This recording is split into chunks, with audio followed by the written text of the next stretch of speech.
Less than 3 months after Governor Greg Abbott signed Senate Bill 10 into law, thousands of posters showing the Ten Commandments are hanging in Texas schools.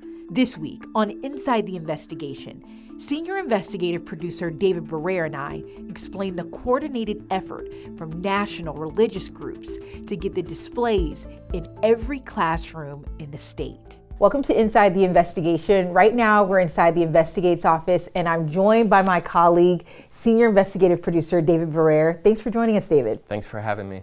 All right, so today we're talking about a story that we worked on about Senate Bill 10. And for those of you that don't know what that is, it's a law that passed in Texas this regular session, our last regular session, that requires school districts to post displays of the Ten Commandments that have been donated to them.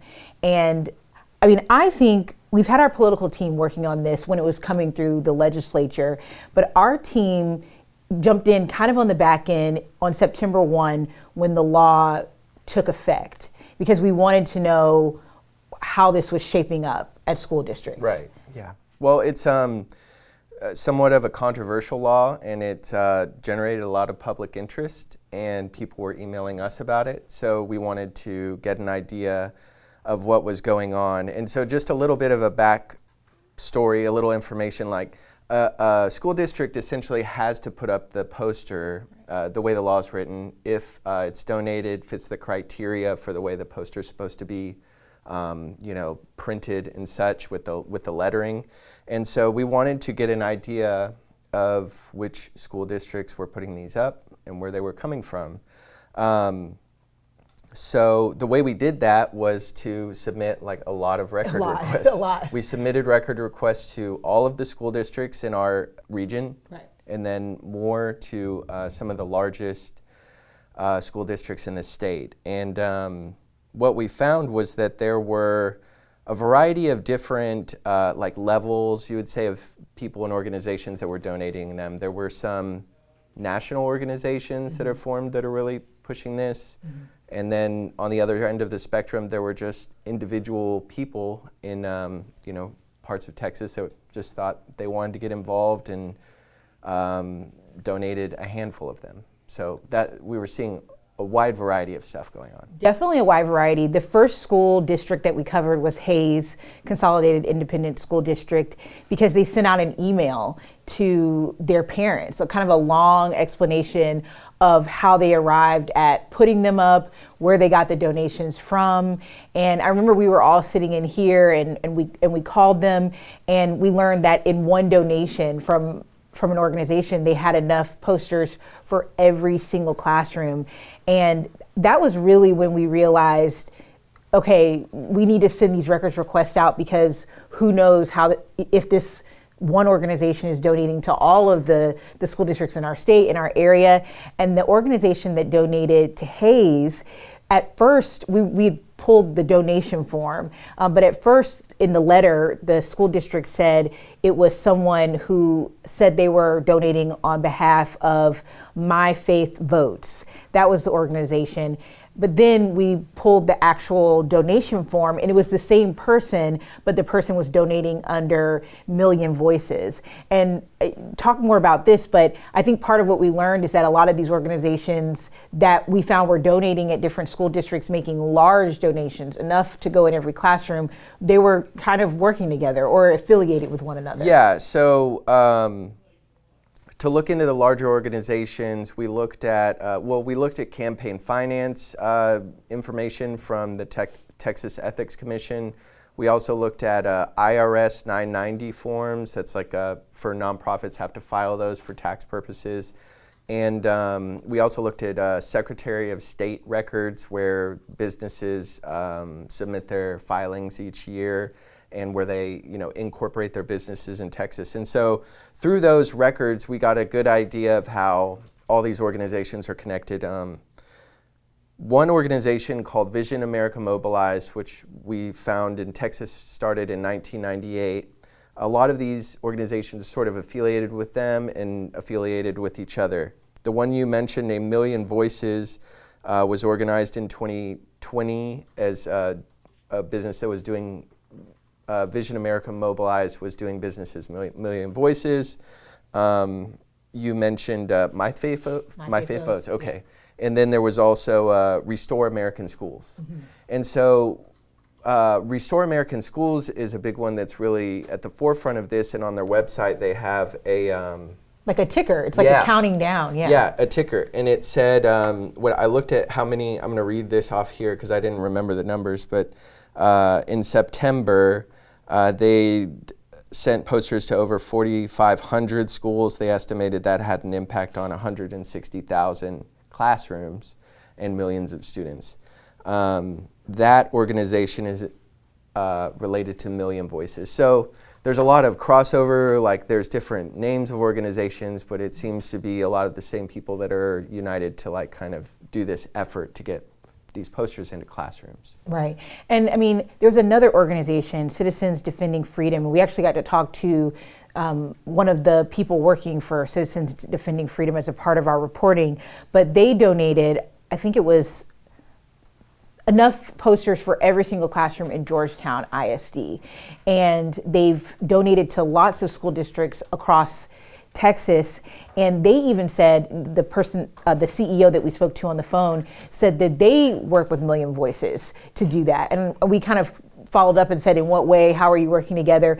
And a lot of times, Citizens Defending Freedom isn't like affiliated with Million Voices, but they said Million Voices had already kind of built out the infrastructure to print the posters fast.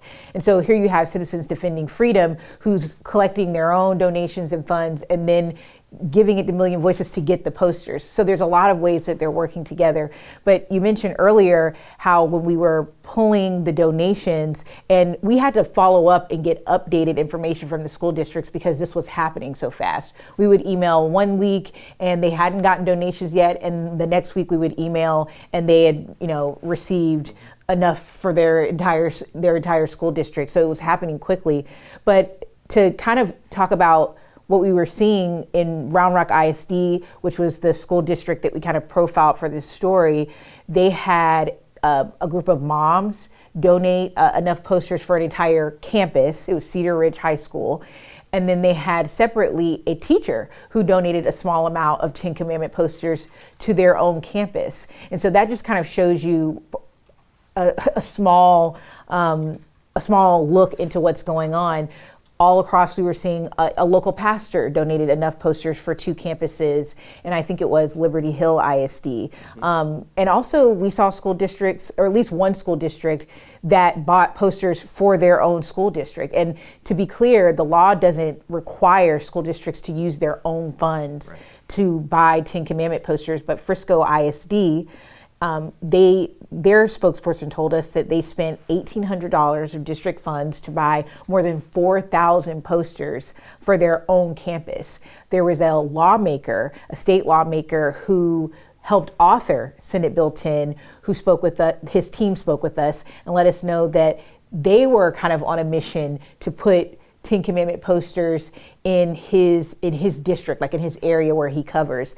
And he had worked with Citizens Defending Freedom and other community members to raise the money and deliver the posters to several school districts in Texas's Coastal Bend.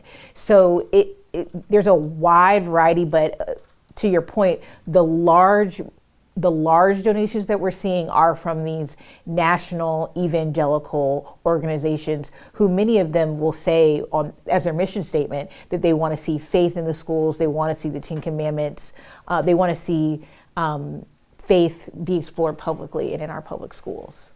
Yeah, I think it's also worth noting Citizens Defending Freedom is based in Florida, and Restore American Schools, if I'm saying the name right, is doing similar work in Arkansas. So it's a national effort. Absolutely.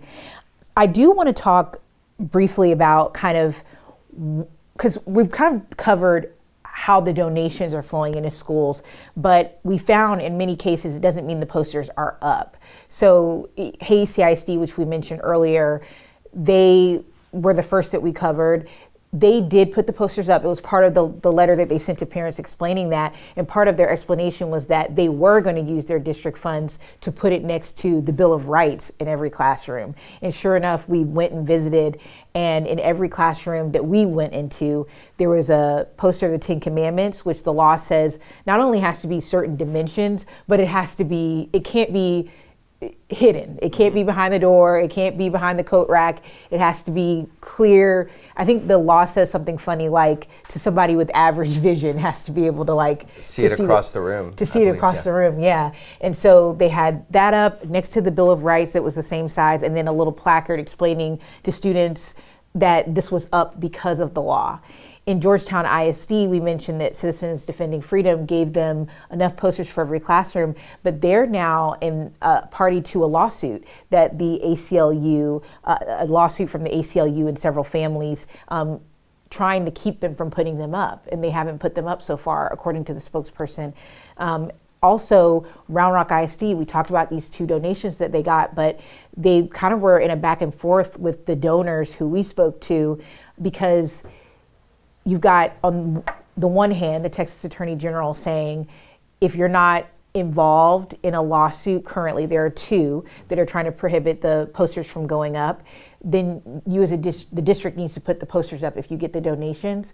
But we also learned through our reporting that the ACLU sent letters to every single school district in Texas saying, if you put these up, you are inviting litigation. And so in Round Rock ISD's case, they told us that they don't want to bring on any litigation, and they're just choosing to hold off on putting them up until this kind of progresses further in the courts.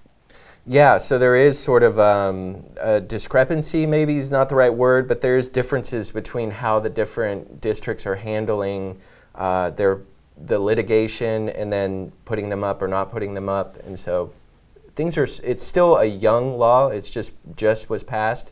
And so they're still sort of sorting out how to move forward without breaking the law and just, honoring what the law says they have to do. Right. And I want to ask what your takeaways are from all of this. What was your biggest takeaway from doing this reporting? I think the big thing was that when we started looking into where the posters were coming from, that it was these big national organizations with I call them organizations. They have a lot of organization within themselves. They have very clear plan. They've developed their process for making these posters affordable for people. They're accepting donations. And they're really, spearheading this effort to get the posters into classrooms pretty effectively. They're, getting them into thousands and thousands of classrooms in Texas.